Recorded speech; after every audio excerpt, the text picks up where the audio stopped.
안녕하세요, 요길입니다. 반갑습니다. 헤르만 헤세의 책이라는 세계를 읽었습니다. 이게 책 제목이에요. 헤르만 헤세가 쓴 에세이를 묶어놓은 책입니다. 여러 글을 재밌게 읽었는데 오늘은 이 책에 실린 작가에 대하여 라는 글을 소개해드립니다. 이 글은 작가라는 존재 본질과 그에 얽힌 사회적인 오해 그리고 개인적인 고뇌를 아주 깊이 있게 성찰하고 있습니다.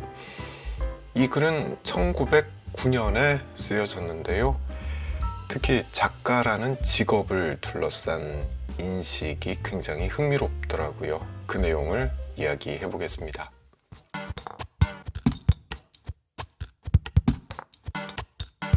앞서 언급했지만 이 글은 1909년에 발표됐습니다. 무려 116년 전이죠.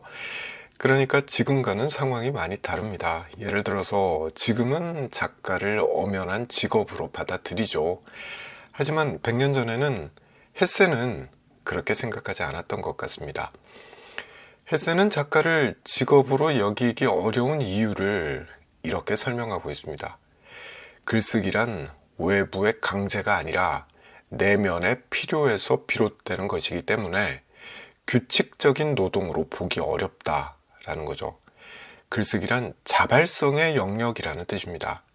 마음이 동할 때 글을 쓰는 자가 작가라는 거죠. 그러니까 작가를 직업으로 보기는 어렵지 않나? 라는 거죠. 반면에 이런 말도 합니다.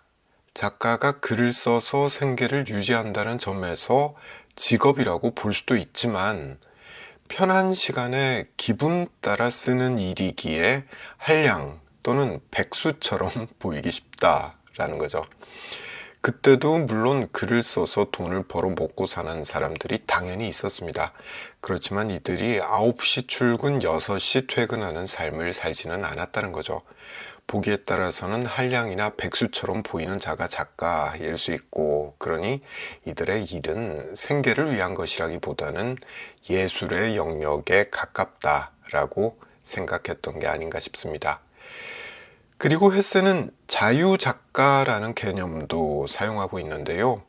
소속이 없는 자, 예술가적인 자유를 가진 자, 글을 쓰는 자, 이런 의미로 사용했던 단어 같습니다.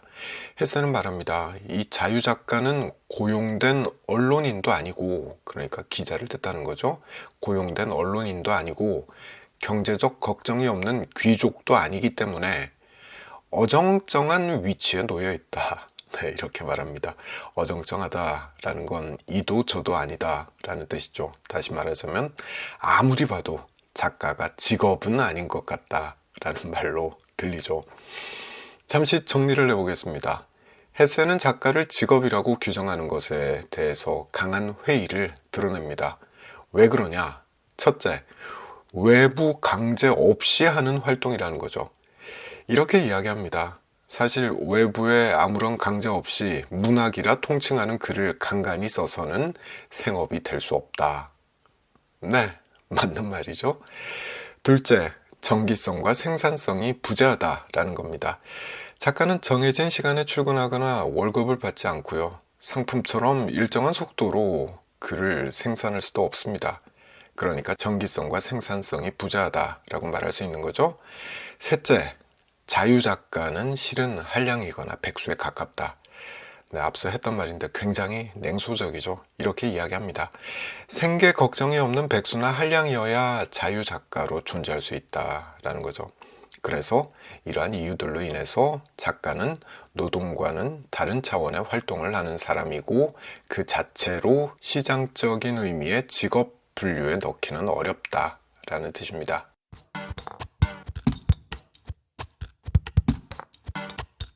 자, 그럼 헤세가 생각하는 작가는 뭐냐? 혹시 예술가라고 생각하는 거냐?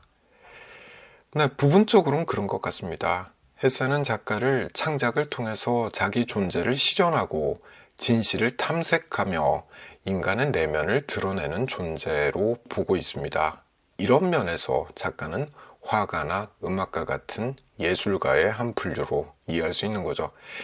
그러나 헤세가 말하는 작가는 예술가와도 좀 다른 것 같습니다. 예술가가 종종 형식과 스타일, 또 감각적인 표현을 중시한다면은 헤세는 작가를 언어와 사유의 깊이를 통해서 존재를 탐색하는 사람이라고 보고 있습니다. 이렇게 이야기합니다. 작가의 업이란 침잠하고 눈을 밝혀 때가 무르익기를 기다리는 것이니 그럴 때 우리의 일은 때로 불면의 밤과 구슬땀이 따를지라도 노동이 아닌 소중한 천직인 것이다. 네, 중요한 단어가 하나 나왔죠. 천직. 헤세는 작가를 천직을 수행하는 사람이라고 생각했습니다. 그럼 또 이 질문이 생기죠. 도대체 천직이라는 건 뭔데? 네, 먼저 사전적인 정의를 보면 타고난 직업이나 직분을 뜻합니다. 자기한테 맞는 일이나 적성에 맞는 직업 이런 뜻이죠. 근데 헤세가 말하는 천직은 이 개념을 조금 뛰어넘는 것 같습니다. 헤세는 천직을 영혼 깊은 곳에서 오는 부름, 즉 자기 존재의 가장 깊은 의미를 실현하는 소명으로 보고 있습니다. 조금 전에 읽었던 문장을 다시 한번 읽어보겠습니다. 작가의 업이란 침잠하고 눈을 밝혀 때가 무르익기를 기다리는 것이니 그럴 때 우리의 일은 때로 불면의 밤과 구슬땀이 따를지라도 노동이 아닌 소중한 천직인 것이다. 네, 이 문장을 보면 알 수 있죠. 천직이란 남이 시켜서 하는 일이 아니라 자기 안에서 오는 부름이고 생계를 위한 일이 아니라 존재 이유의 실현이며 때로는 밤새워 고통스럽게 일하지만 그것은 자기 존재의 일부이므로 귀한 것이고 그러므로 억지로 해내기보다 때가 무르익을 때까지 기다리는 자세가 필요하다라는 걸 알 수 있습니다. 왜 이렇게 어렵냐? 네, 이렇게 생각하실 분들 계실 텐데 저도 그렇습니다. 뭔 말을 이렇게 어렵게 하나 싶었는데 근데 이해할 수 있는 여지가 있습니다. 헤세에게는 자신의 삶 자체가 하나의 천직을 따라 살아온 여정이었던 것 같다는 생각이 들어서 그렇습니다. 헤세는 15살에 그러니까 1892년에 자살을 기도할 정도로 삶이 괴로웠었고요. 수도원 학교에서 도망쳤고 그 끝에 그런 독한 경험을 한 끝에 시인 외에는 아무것도 되지 않겠다라고 결심했죠. 그가 말하는 천직은 고통과 혼돈 속에서도 포기하지 않고 따라가야 하는 내면의 목소리였던 것 같습니다.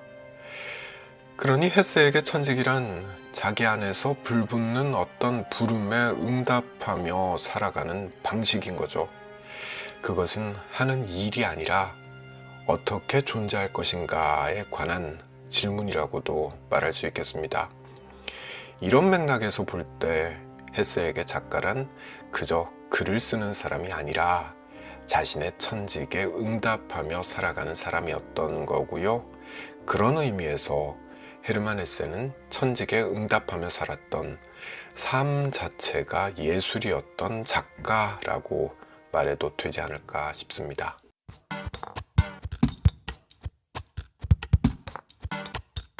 요즘 작가라는 타이틀을 많이들 사용하죠. 시대가 바뀌어서 그렇습니다. 절대 잘못됐다라는 게 아니에요. 그렇게 판단하지 않습니다. 100년 전의 시각으로 그것도 헤르만 헤세를 기준으로 작가라는 직업을 평가한다면 이건 무리가 있죠. 다만 작가라는 타이틀에 담긴 책임과 내면의 깊이는 알고 있으면 좋겠다. 네, 이런 생각이 들더라고요. 헤세에게 글쓰기는 단순한 직업적 행위가 아니라 내면의 부름에 응답하는 행위였습니다. 그는 글쓰기를 통해서 자신의 존재를 탐색하고 삶의 의미를 찾으려고 했습니다. 이런 태도는 그의 작품 전반에 걸쳐서 나타나는데 특히 데미안, 시타르타, 황야의 이리 등에서 두드러진다고 합니다. 아직 시타르타와 황야의 이리를 읽어보진 못했는데요. 헤세의 존재를 탐색하는 과정, 이를 통해서 발견한 삶의 의미는 무엇인지 이 책 두 권을 통해서 한번 배워보고 싶다는 생각이 들더라고요. 자, 오늘 영상은 여기까지입니다. 고맙습니다.